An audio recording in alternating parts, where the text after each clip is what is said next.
Welcome back to More Than Commas, where we go beyond the spreadsheets and investment returns to talk about the life beyond the numbers. I'm Paul Adams, and today we're going to talk about something that doesn't get discussed enough, and that's what every business owner should know before they sell. So whether you're 5 years out or you're fielding offers right now, this is the episode for you.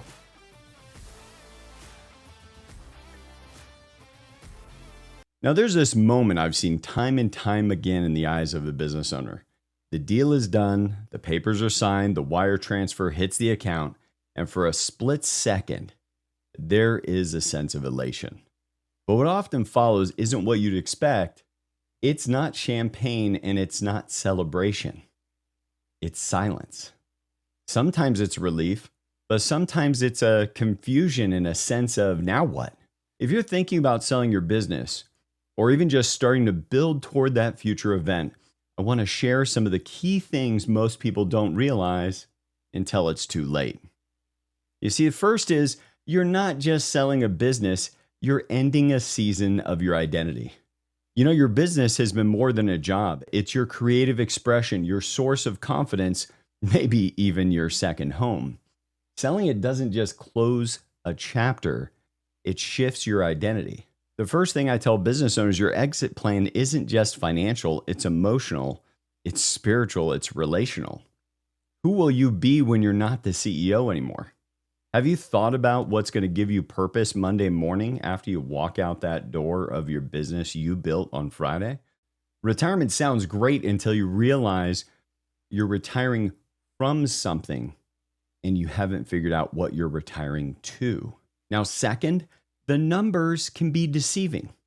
You may have heard a figure in your head, 5 million, 10 million, 20 million, but that top line number is not the same number that you walk away with.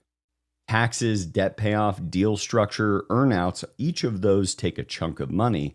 And even more subtle, inflation and spending patterns post-sale can erode your wealth faster than you would have expected.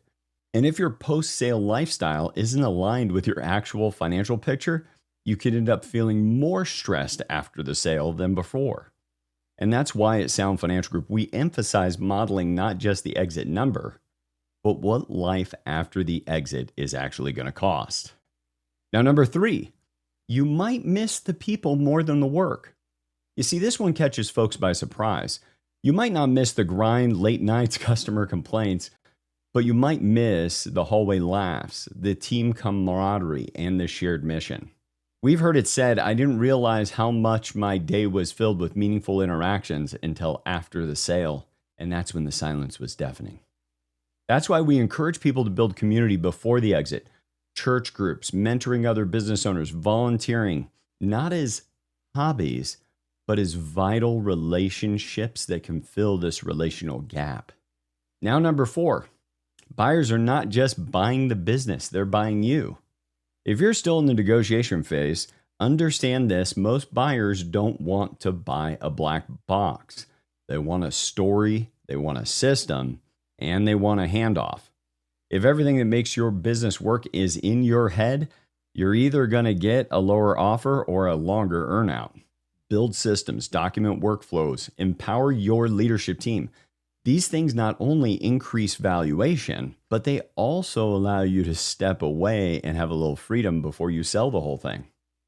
And spiritually, it's a way of letting go, of releasing and not having to be the one that's constantly coming in to be the savior of the enterprise that you built.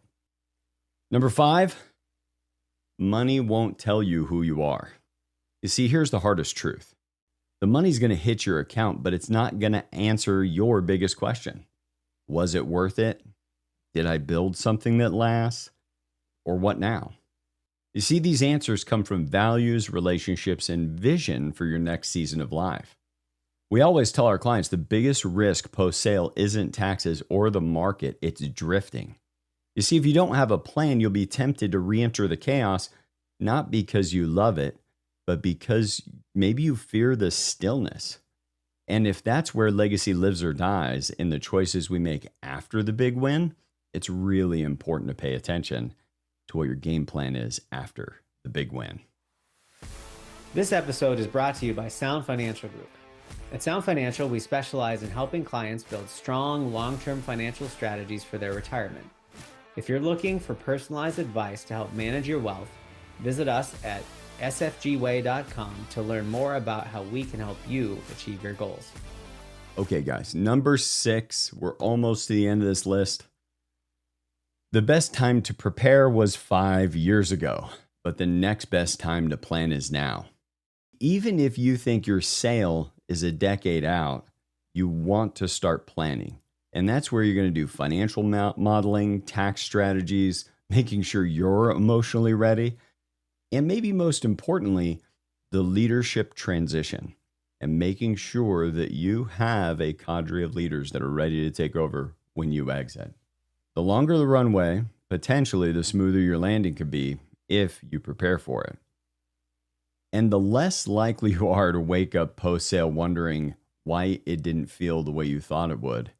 You don't need a finish line for your business. What you need is a starting line for the rest of your life after the business. Number 7, you just don't know what the sale means in cash flow terms. Now, frankly, this is the one that upsets most business deals. This is the one that takes them off the rails when there is a buyer ready to buy and a seller ready to sell.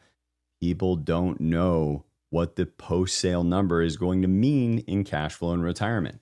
You see, one of the most overlooked realities is how your business income translates into post-sale income.